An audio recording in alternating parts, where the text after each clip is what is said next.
Minadali di umano ng Kamara ang pagpasa ng panukalang batas sa revocation ng SMNI franchise. Ayon yan kay dating legal counsel ni FPRD na si Atty. Sal Panelo.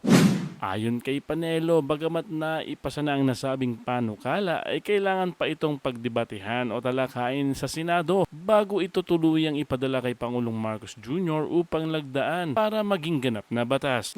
Ang siste ay tila matatagalan pa ito dahil ayon kay Senadora Grace Poe na siyang chairperson na hindi nila prioridad ngayon ang pagtalakay sa isang franchise bill. Dagdag pa ng senadora ay ito ang kauna-unahang pangyayari na babawiin ang prangkisa ng isang malaking network. Kung matatandaan nyo mga kababayan ay nagsimula ang lahat matapos questionin ni Ka Eric at Dr. Badoy sa isang segment ng SMNI kung totoo nga ba ang 1.8 billion travel fund ni House Speaker Romualdez. Dahil dito, kitang-kita na mainit ang Kamara sa SMNI sa pangunguna ni Speaker Romualdez. BBM News. Si Speaker Martin Romualdez, yung kanyang mga kasama, napakabilis. Ang pagpasa nila ng House Bill 970 revoking the franchise of SMNI. So, tumatawa sila. So, ano ngayon? Kanino ang huling halakhak? May pag-asa pa ba ang SMNI franchise o wala na? Okay, i-advertise ko lang, mayroon pa tayong available na stock ng dark chocolate. So, ito lang ang inyong kontakin na number, 0916-9000-997. Okay. Dito po sa headlines ng Philippine Star, Senate concurrence needed to revoke SMNI franchise. Dahil bicameral tayo, kahit anong House Bill na maipasa sa mga congressman, pag hindi aprobahan ng Senado, walang mangyayari. Kaya yun po ang kagandahan nitong present system natin na bicameral. May check and balance. Kasi kung walang Senado, wala na. The end has come to SMNI. But then, kahit gaano kabilis yung pagpasa ng mga congressman, yung House Bill revoking, wala na. Ni-revoke, ni-nullify na nila ang prangkisa ng SMNI. Mabuti na lang at may Senado pa tayo na aasahan. So, kailangan ng concurrence. Dapat oo din ang Senado. Okay, so napakabilis po. Naging priority bill ng Kongreso ang pagpasa ng House Bill na inolify. How about sa Senado? Priority ba ng Senado na ipasa ang isang bill na mag-nullify, mag-revoke sa franchise ng SMNI? Yun po ang tanong. Okay, so dito sa SMNI News, ang usapin sa SMNI franchise, maribak ba hindi, it will be in accordance with the usual legislative route, lawmakers said yesterday. Hindi po priority. Okay? Hindi po katulad sa House of Representatives na ang bilis, parang marathon. Tinapos nila kagad. Sa Senado ay hindi. Yung usual, i-schedule pa nila. Okay? So, ang Senado ngayon, hinihintay pa nila ang transmittal ng House Bill 9710 na ma-forward sa Senado. Hanggang ngayon, wala pa, hindi pa na-forward. Once na na-receive na ng Senado, itong House Bill na ito is ibibigay sa Public Services Committee chaired by Senator Grace Poe. Okay. So, ano ang pagkakakilala ko kay Senator Grace Poe? She's a very objective senator na kung ano ang tama, yun ang gagawin niya. Yan po ang tingin ko kay Senator Grace Poe. Hindi siya pressured by anybody. Okay? Kaya to me, may pag-asa na nakikita ko sa prangkisa ng SMNI dahil hindi nila hawak ang ilong ng mga senador.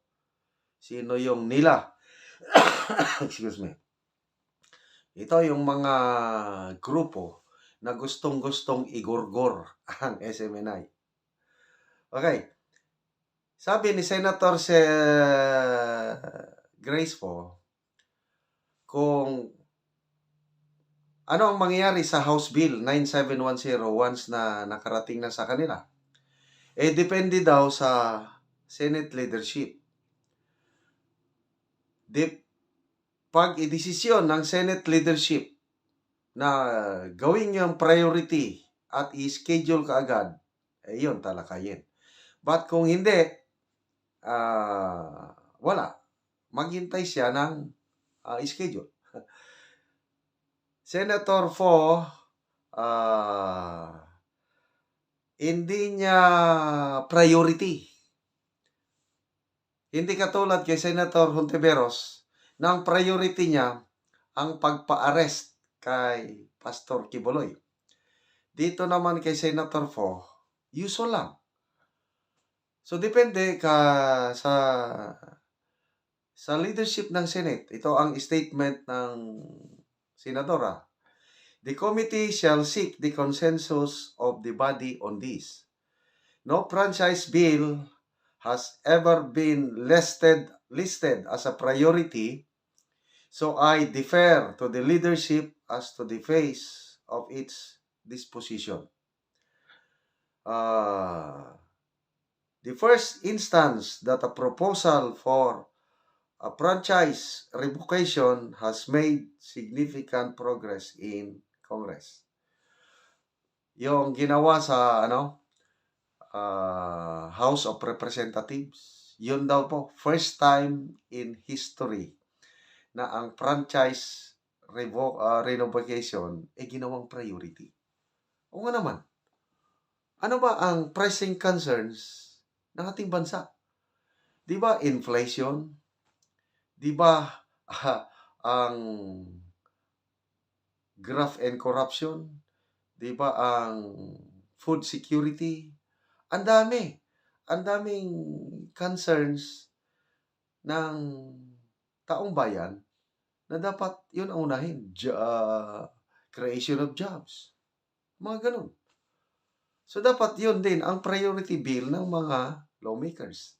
Ang naging priority bill ng mga congressmen is yung revocation ng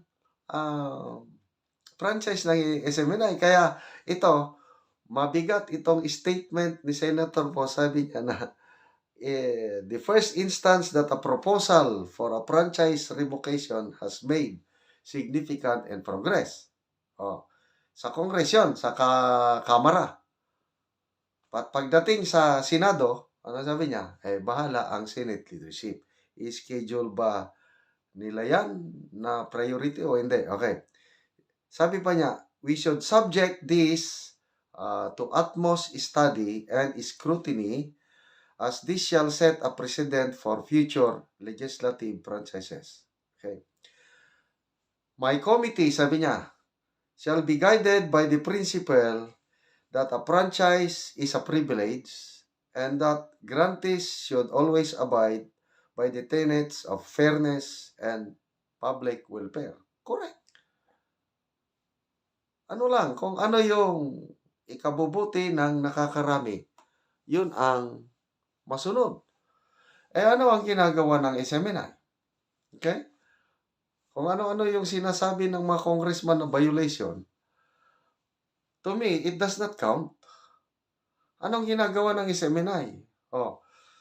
The largest contribution ng SMNI sa ating bansa, yung ito lang ang network na may tapang na ibulgar ang mga ginagawang kalokohan ng CPP-NPA. Alin sa mga ibang media networks, name it. Hindi ko na lang pangalanan na. Kayo, alam nyo, ang dami ng mga nauna. Ano yung mga malalaking network?